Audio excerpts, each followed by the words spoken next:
All right. All right. Greetings. Welcome back to Blackberry News, where everything is connected. I am sorry about my lateness.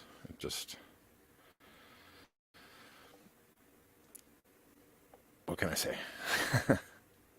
I try to be here at 10, and often it is very difficult. But I'm glad you're all here. Thank you for hanging out with me. We're live on YouTube, Colin and Rockfin. And for the people that were on Rockfin yesterday, I apologize I forgot to hit the end broadcast button, or I thought I did. I don't know. Something happened. I don't know what it was, but anyways, my Rockfin stream was going for like a full hour beyond when I ended the show, and it was just dead air and silence. And then I just deleted the show because I thought that was annoying. It would be annoying to just have this long dead air after the show. So, to anybody who was on Rockfin who wondered where the show went yesterday, it's on YouTube. Most of the show is on YouTube. A good 90% of the show is fully on YouTube, so you can watch yesterday's show on YouTube if you are on Rockfin. Gene says, let's give Kevin's stream a thumbs up to encourage others to join us. That would be great. Thank you. It's a great idea. If you're on Rockfin or on YouTube, please give the show a like if you could.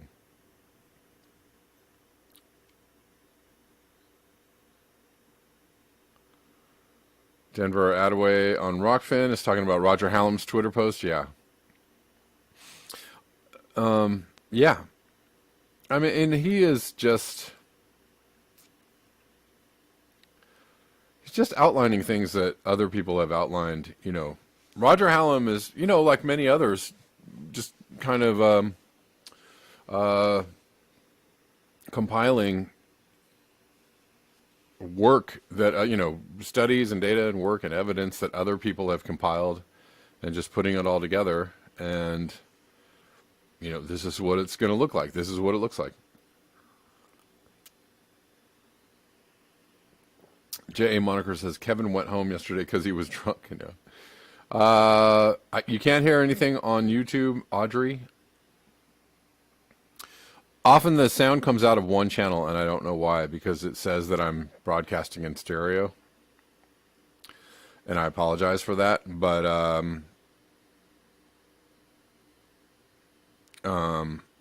I'm supposed to be in stereo, and I don't know what to tell you. So check, if you can't hear me, check your headphones, earphones, whatever it is you're listening on. You might just not be getting the left channel or something. You can also listen to the show on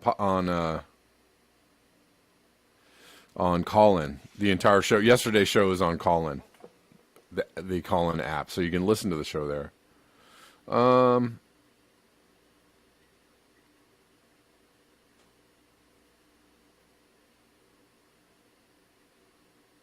Oh, that's cool. Sounds. I've heard lots of things like this, Denver, about people growing. Actually, there's a guy in Pasadena, which is where I live. I know the sound. I know the sound from the caller is in the other ear, and this I don't know what to do about that. It's supposed to be getting to you guys in stereo sound, and it is not, and I don't know how to fix that. So. I'll take another crack at it when I can, but it's, I can only spend so much time troubleshooting issues. For the most part, the sounds get to you guys. So that's all I'm worried about at the moment. We'll try and make it better soon if I can. Firecracker says I'm in stereo on YouTube. Okay. Well, that's how it's supposed to, that's good. That's how it's supposed to sound.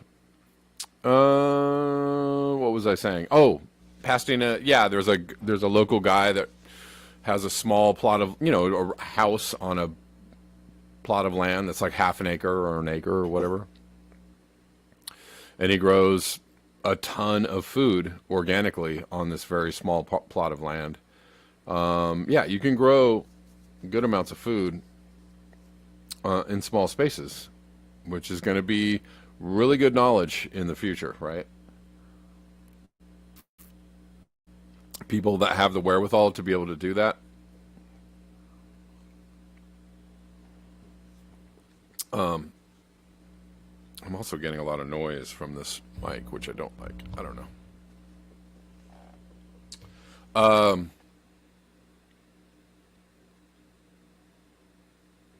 so it can be done.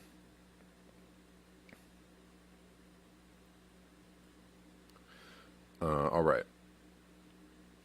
Well, let's get into it. We got a lot to cover, and I was late, so I'm going to have to do this quickly.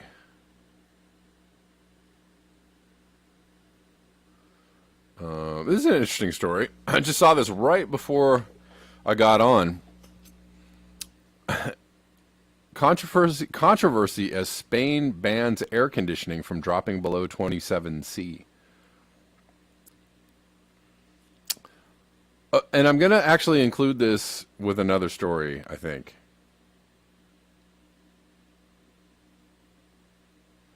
But I actually have to say kudos.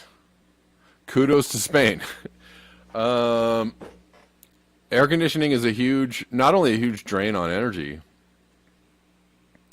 but it's a part of a contribution to more emissions, right, and climate change, right, and so in the U.S., I mean, we use AC like it's hand towels. Like it's just something that everybody has and it's supposed to have, and we just get to use it. And I mean, I I remember going. I've been in several stores over the last few years where the air conditioning was on. Big ass space, right? So they've got the air conditioning blasting. It's the middle of summer, big old, big huge warehouse. They're blasting the AC, and the front doors are wide open. I'm like, you guys are. There should be some illegality in this should be illegal. It shouldn't be possible. And on top of the fact that just everybody,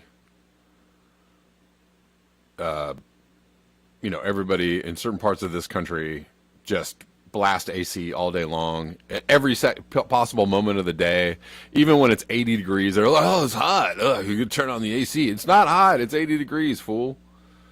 Relax." You know what I mean? Like you can just be a little bit uncomfortable, but that's how we live because we're just completely comfort-seeking blobs of humanity now, where we just get whatever we want whenever we want it.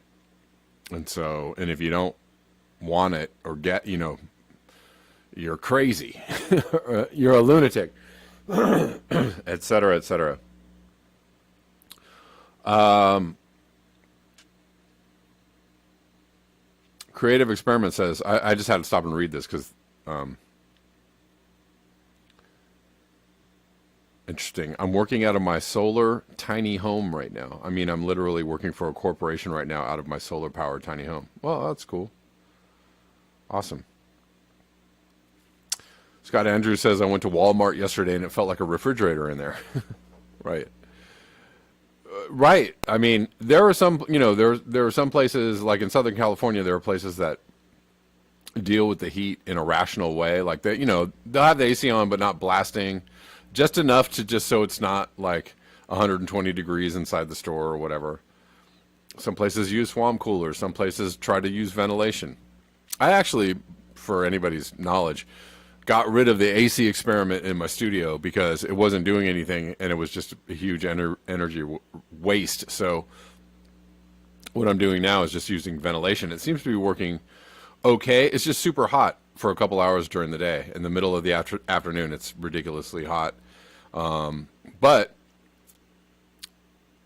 if I have the fans going, standable, if the window and the doors are open, I can deal with it. and it's a couple hours a day and a couple months a year, and there's actually no need to really like ramp up my AC use just so I can get my studio down to 70 degrees or something like that. It's ridiculous. So I got rid of that project for now. Anyways, God, sidetrack on sidetrack. Europe's energy crisis controversy as Spain bans air conditioning from dropping below 27 C. A debate has been sparked. A debate, you say? What? After Spain's government moved to prevent offices, shops, and other venues from setting air conditioning below 27 C in the summer. I know a lot of people might say, oh, they're limiting the humans. This is authoritarian control. I don't know. Is it? 27C. What is that in Fahrenheit? I don't know. It's 80, right? It is part of plans to cut the country's energy consumption and limit dependency on Russian gas. The decree, published on Tuesday morning, will also stop heating from being raised above 19C during the winter. I agree with that too. There's absolutely no reason why you need to have, there just isn't a reason. However, I don't know. The rules will be mandatory in all public and commercial buildings, including bars, cinemas, theaters, airports, and train stations. And actually, this is, so it's not recommended in households. So again, this isn't affecting your home. So it's really not that authoritarian. It's affecting businesses, and I think that's where it should be implemented the most anyways, because these are the huge energy wasters. Commercial buildings, bars, cinemas, these are the places that crank their AC. Right? I think I told you all I was in Tampa a couple months ago, and it was like, beautiful balmy night in spring in Tampa, and I walk into this place, it's 10 o'clock at night, and the AC is blasting, and and the doors are wide open, and it's like, dude, what is going on here? So, that kind of stuff, that's kind of crap should stop immediately. So I'm glad they're doing this. I support this. I support this regulation and this controlling people from destroying the environment and consuming all the energy possible in order to have the degrees of their train ride be 3 degrees cooler. So ridiculous.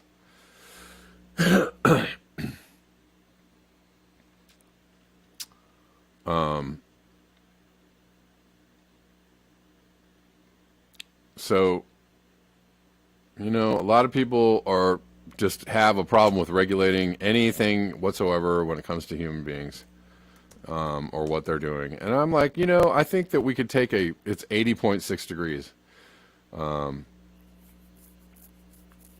Look, if you can't handle 80.6 degrees, then, I don't know. I don't know what to tell you. I think you'll be okay.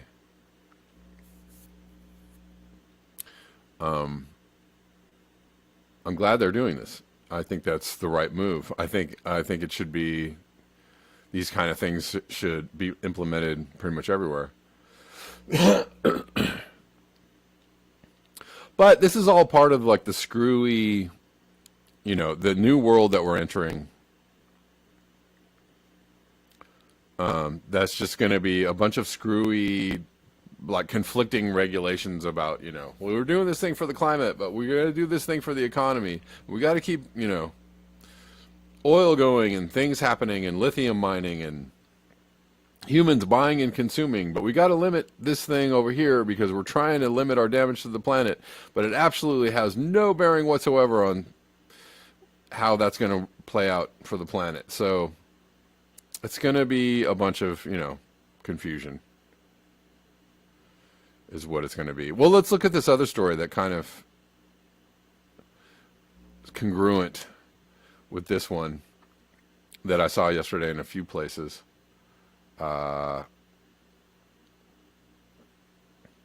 This is kind of a bigger story. Visitors to the world's tallest tree will face $5,000 fine and possible jail time. And you might go, whoa, man, that's insane. That's out of control, man. These authoritarians, this is crazy. Hold on. Anyways, this is the highest tree in the Redwood National Park, 380 feet high, up to 800 years old, now off limits after damage done by trampling visitors. So it was being damaged, the surrounding area and the tree itself were being damaged by visitors. Because humans just can't control themselves, man. And like, we used to have a lot of arguments around closing off national forests or closing off wild wilderness to people, and some people were like, well, I'm an environmentalist and I care about you can't do that because and I don't care how much of an environmentalist you are, or how green you are, or how cool you are. I don't care. You should not be able to. It doesn't really matter, because if you're allowed to go, then everybody's allowed to go, and if everybody's allowed to go, then it's going to get trampled, and everything's going to be trampled. So that's how that's going to work. Do I think all wilderness should be closed off? No, I don't think that. It's ridiculous to think that that's what I'm saying. What I'm saying is, there's plenty of places where humans go and are allowed to go, and you can see the destruction that's wrought by all these, if you go to places that are hot spot tourist national park type places, you can see what humans do to these places generally. And a lot of the travel and the traffic of humans is regulated in these places so as not to have an overrunning of I read several stories over the last couple of years because of COVID. A lot of the only places that were accessible to people were national parks and, camping and hiking and places to go. And they were absolutely overrun. It was just massive, massive crowds of people. And some of the places were like, this is too much, right? This is too much, because you're going to destroy the thing of beauty that everybody is here to see.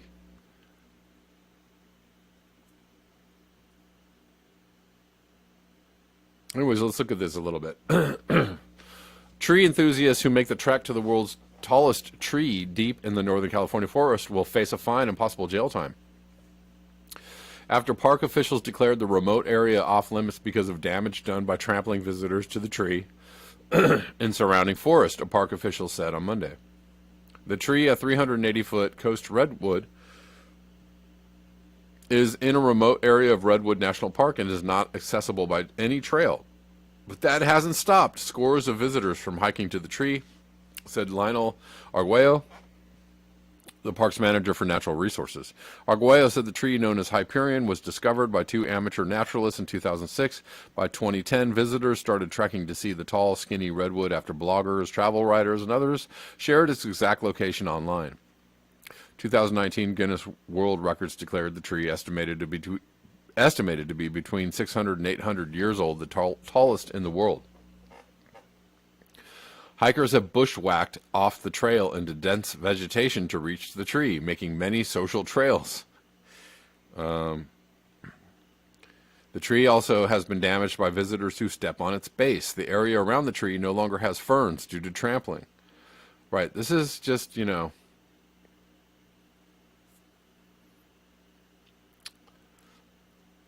this is what humans do. They just trample the ever-living crap out of everything. Oh, I gotta go see it. Let's go. I'll do it. Salt Lakers, no, they don't plan to cut down the tree to save it. That's not what they're doing. It's funny, but it's not what's happening. It would be sad if they did, but I don't think they're doing that. There's no plans on that. But what I just, I support places where people can't go. I just support it. That doesn't mean I support closing off all trails and all places. There has to be, here, you guys can go over here and just do all your, sightseeing and, picture taking and, okay, over here is fine for you guys, but over here, none ya. Not one of you. You're not coming. No go.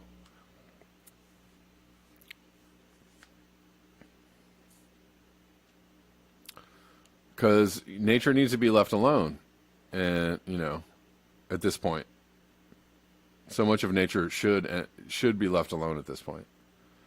There shouldn't be roads, shouldn't be drilling, shouldn't be mining, shouldn't be hiking, shouldn't be people camping and pissing and pooping and just, no, no. How about a no?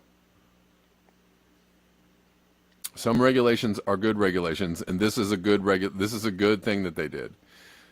Because no, social trails have grown in number. The amount of garbage has increased. There's human waste that has been seen. And as more people go up to this tree, they create more social trails. And all of that is having damage impacts to the vegetation. So it's not just the tree, it's everything around the tree. Don't come. Do not go. Don't go.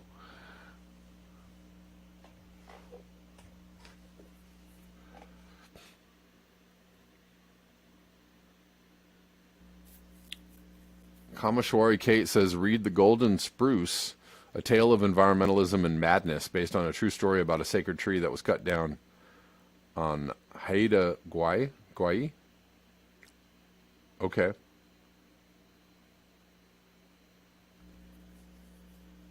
I'll have to check that out.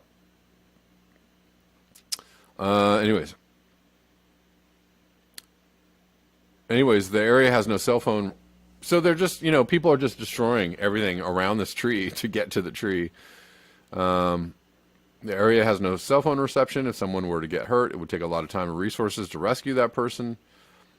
That paired with the trampling of the tree's base and the forest led officials to declare area closed. Good. Good. I'm glad they did that.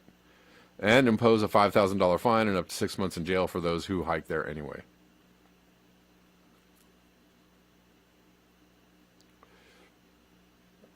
Park officials encourage people to visit Tall Trees Grove, where there are plenty of established trails and visitors have access to many imposing redwood trees. There you go. Just go to the, there's a place over here where you can go. Everybody go, oh my God, look at those trees. Wow. Fine. Go there. But I support this. This is good. Sometimes it's good to say, nah, humans, nah, no.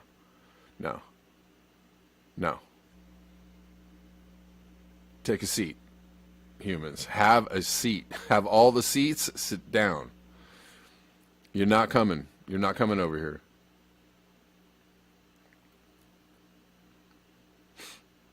Scott Andrews says at Big Bear Lake, the Forest Service and land developers wanted to put a bike path near an eagle nest. Oh no. No. Ecocentric Homestead says, that's a prime example of what humans can't understand. I'm only a little human. What harm can I do? Exactly. Great point. And that's, a lot of people, when I suggested this, I used to talk about this a lot, maybe a year or two ago. And I would talk about closing off areas and people were like, oh, no way, man. No, I'm an environmentalist. I hike and I camp out in these, barren places where nobody goes, and I'm an environmentalist and I love the land. And I was like, I don't care. Good for you, but still. Humans just think they have a right to do whatever they want because they're the good people.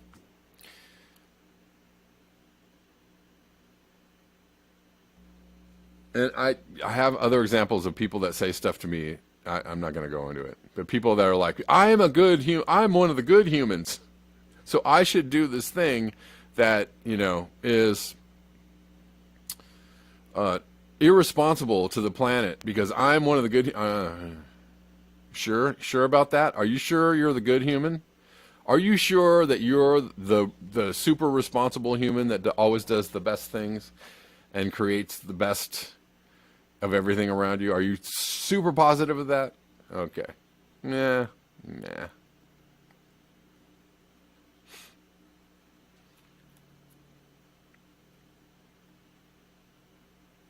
Anyways, good on the Forest Service for making this off limits. And good on Spain for, preventing people from, 80 degrees is plenty cool. You guys don't need to have your bar blasting AC while front doors are wide open. I mean, you guys should be like closed. Like stuff like that should close your business. Yes, I'm all for that kind of stuff. Nah, sorry.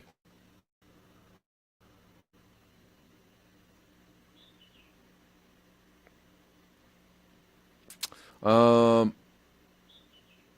Unfortunate story out of Northern California about some people that died in a fire in a burned vehicle.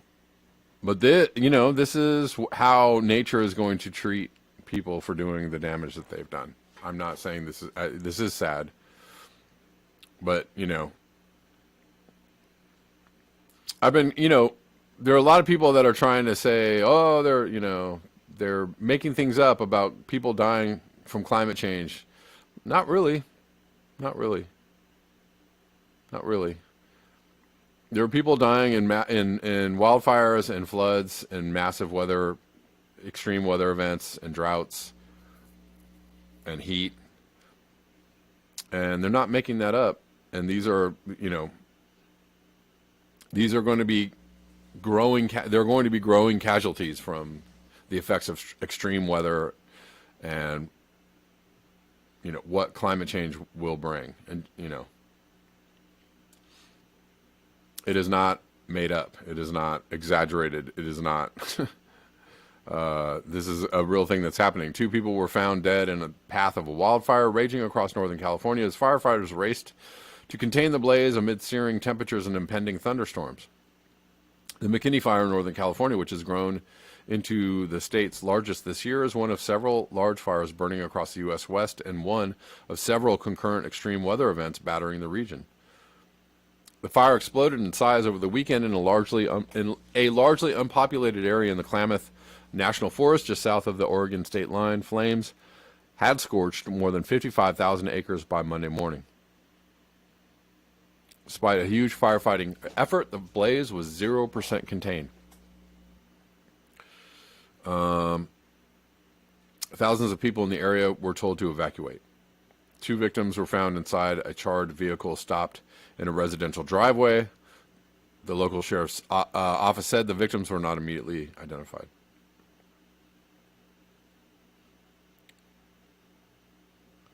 So these are real things that are happening, and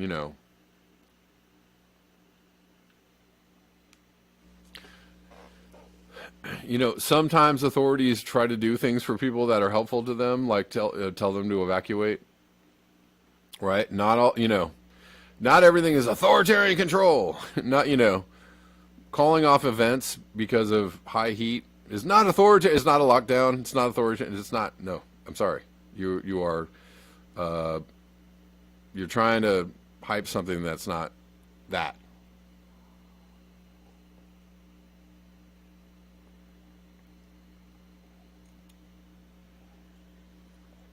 Um, they used to cancel school when I was a kid because the smog was so bad.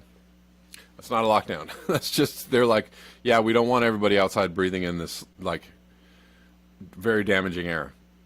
And that's totally fine. When I was touring as a musician for a living all the time, a couple of years ago, uh, I would run into this. I started running into this ridiculous situation where in the wintertime, in the South, I started realizing that if they had any winter weather at all, they would just close everything down because nobody knew how to deal with anything. And it's true. So if I was in the South, and there was even a prediction, even a 20% chance of a little bit of ice on the road, they would close everything down. They wouldn't close the roads, but they would close down stores, events. They're, no, we're not doing it tonight. It's too dangerous. And I'd be like, this is so ridiculous because, a couple hundred miles north in Cincinnati, it's 3 feet of snow and everything's open and everybody's just driving through the snow. They're just like, because they understand how to deal with the weather. It's just like not a big deal. I know how to drive in the snow. Not a big deal. So I'd go to the South and they'd be like, I don't know. There's a very slight chance that we could have some freezing weather, so we're closing everything down and we're canceling all the shows. And I'd be like pissed because I'd be stuck somewhere with no shows and everything. Things would be closed down. Sometimes they would actually close the roads. It taught me not to go to not to tour in the South during the winter, right? Because they didn't know how to handle it, and they were just ridiculous goofballs about it, in my mind. But in their minds, they were trying to do something for the public good, because if they did open the roads and everybody was out, I mean, people that didn't, people like LA, nobody puts on the brakes or stops going 80 miles an hour when it's raining, cats and dogs, right? They just, it's raining, I'm going to keep driving the same way, wham, into somebody's rear end, and they just drive, and there's accidents everywhere because people are just stupid. People are stupid. So, the authorities would close down things when there was winter weather. Why? Because people are stupid. And they were like, well, we just have to close things down because people are stupid. And so that'll just save a lot of expense. I would be pissed off, but, I would be super mad. But I'm telling you right now, that wasn't a lockdown. And that wasn't authoritarian control. They were just like, yeah, people are really dumb, and we don't want the roads, completely shut down because there's 18 traffic accidents because nobody knows what they're doing. It's not authoritarian control. It's just people. They're just trying to save people from themselves, and that's not, not a weird thing. Anyways, going off on tangents today, but hopefully they're illuminating tangents. Sure. All right, let's keep going. Some things are overwhelming, overreaching authority. Some things are overreaching authoritarian control. Yes, some things are, absolutely. Some things are not. And some things are good for people, and some things are not so good for people. It's up to us to discern, or up to people to discern which is which.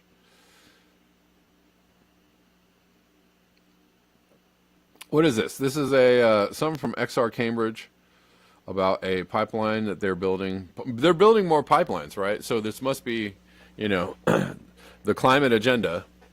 They're gonna shut everything down because of climate change, or that's what somebody is saying. But I mean, apparently they're still building pipelines, oil pipelines. So looks to me like they're not planning on shutting anything down around oil, right? This must be, or maybe all of this is going to the military-industrial complex, and we'll see none of it. Who knows? This will be one of the projects that is inching us ever closer to 1.5C, according to some high-profile climate scientists. The Mountain Valley Pipeline is a 300-mile fracked gas pipeline that would create the CO2 emissions of 26 coal-fired power plants. It is not a climate solution. It is a climate bomb. And, people are protesting it. Why? Because they should protest planetary destruction. The White House knows about this? Yes, they do. They're rubber stamping this. I'm sure they are. I'm not going to play this whole thing. I'm just reading this tweet. Every single thing is pointing to the fact that the oil industry is planning on continuing and growing and pumping ever more oil, and they're planning on industrial civilization as we know it to keep on a chugging and never stop. That's what they're planning for. So that's runs directly against any kind of idea that they're going to shut everybody down or shut everything down because of climate change. I don't know where that is. I don't know where that's coming from. In some places they are attempting to curtail some emissions somewhere, and you could argue whether they're doing that the right way or not. I don't know. I saw somebody tweeted out yesterday like a radar tracker, right? They have those radar trackers, and you can see all the planes in the sky, and it's actually pretty mind-boggling, right? When you get on there and you're like, holy, there's like thousands of planes in the sky over Europe at any given moment. It's so crowded that you can't see the actual land of Europe. It's just planes, right? All bunched together. That's how many planes are in the sky. And somebody was like, wow, this is crazy. Look at all the planes in the sky. But we're supposed to worry about cows' farts. Well, yeah, cows' farts and planes are both causing it. Like, I don't know. Somehow they were making a point trying to do a climate gotcha. But yeah, nobody's really concerned about the planes in the sky. You're right. Good point on that one. However, yeah, our agriculture, how we raise food is also contributing to the problem. Those are both two different things, but they're both problems. Same with ships in the ocean. Yes, Judy Shrewd. If you look at a ship tracker, you'll see the same thing. It's just so many ships. You're like, how the hell? That's a lot of ships. But hopefully this person that put the tweet out will start to investigate climate change and get more knowledge around climate change and understand, whoa, it's everything. Whoa, what I didn't know about climate change is it's like everything we do. It's kind of like everything we do is screwing up the planet, and we're doing a lot of it. Holy crap. What are we going to do? How are we going to stop doing all that? I don't know. There's 8 billion of us doing a lot. How are you going to stop all that? I don't know. It's big. It's a big ship. It's hard to turn the Titanic around.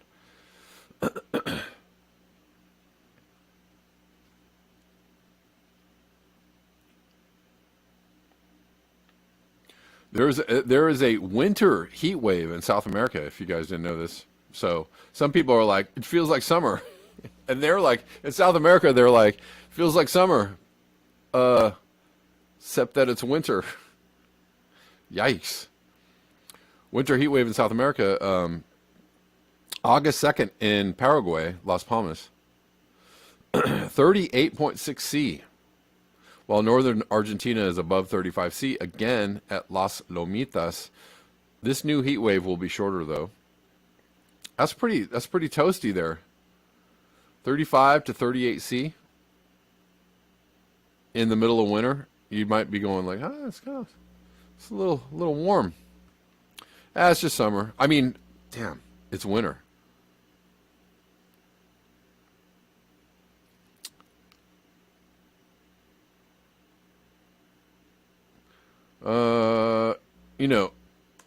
I don't know. This is another one that's like, oh, it's just summer. Wait, but these are the Alps. Scary picture from yesterday morning showing Ekran's Massif, southern glaciated area in the Alps, looking south. So note, this is a glaciated area with no glaciers. Very few. These glaciers, I think there's like remnants of a glacier, if any. It now looks like a desert. Literally rocks and brownish Sahara sands brought by multiple dust events from last months. No more snow, desolation. This is supposed to be covered in snow all year round. That's why it's called a glacier. This is the Alps, where famous Alps, where there's snow all the time and it's very cold. There is no more snow. So I guess it's just summer. It's just, it's just regular hot. Just regular hot. Oh, wait. Oh, there's no more snow on the places where there's supposed to be snow all the time. What does that mean? I don't know. What do we do?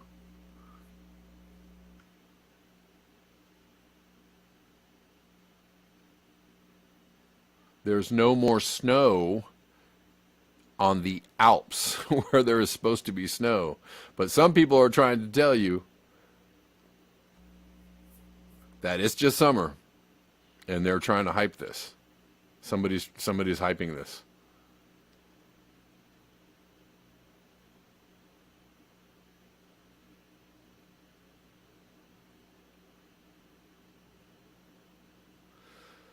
Let's keep going. Oh, I wonder why there's no more snow anymore.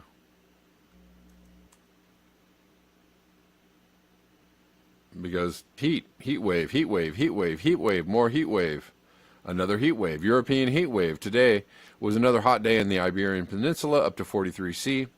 In France, temperatures up to 41.3 C at Argeliers. Argeliers? I don't know how to pronounce that. In France, 5 monthly records and 1 absolute record of minor stations fell, but more are expected from tomorrow.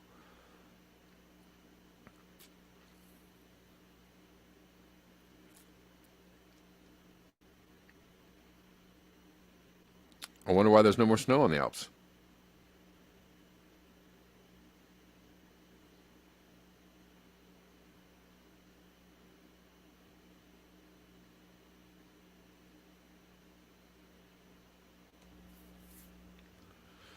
Let's see. Wildfires in Turkey.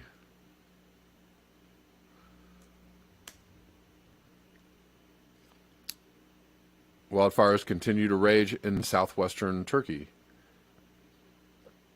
with a new massive blaze now threatening tourist hotspot Bodrum. At least 6 people have been killed by fires that devastated large swaths of forest and destroyed multiple homes.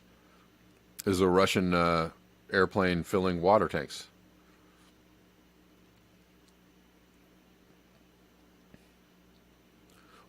Wildfires all over Spain, France, Turkey, Greece, California, New Mexico. Everything is fine. Nothing is wrong. They're hyping this, you guys. They're hyping this. They're making this up.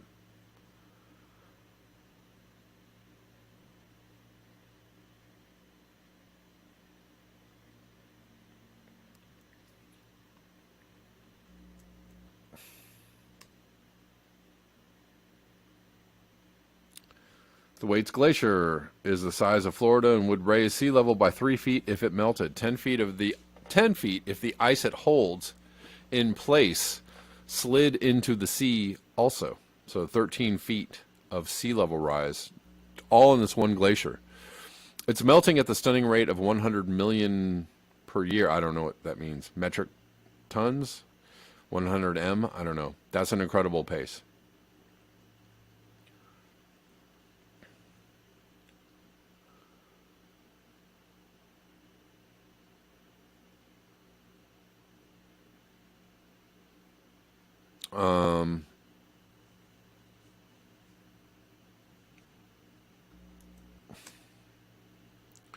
This from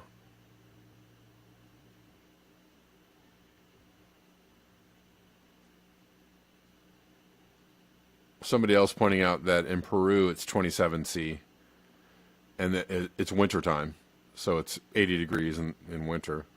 But this is responding to a tweet from Felix Marwuko. How many of you in the Northern Hemisphere are experiencing temperatures above 35 Celsius right now? Let's compare in the comments. This is here in Asia. Here it is 36 C, but feels like 44 C due to high humidity, and we still have all of August ahead of us. So yeah, humidity plays a huge part in it too, right? So you can say, oh, 90 degrees, it's not that hot. I don't know, have you ever been 90 degrees in Miami? 90 degrees in Miami is brutal because it's like 60, 70 humidity. I don't know what it is. It's high humidity. Very humid. 90 degrees, very humid, can be like, oh, God. It is hot.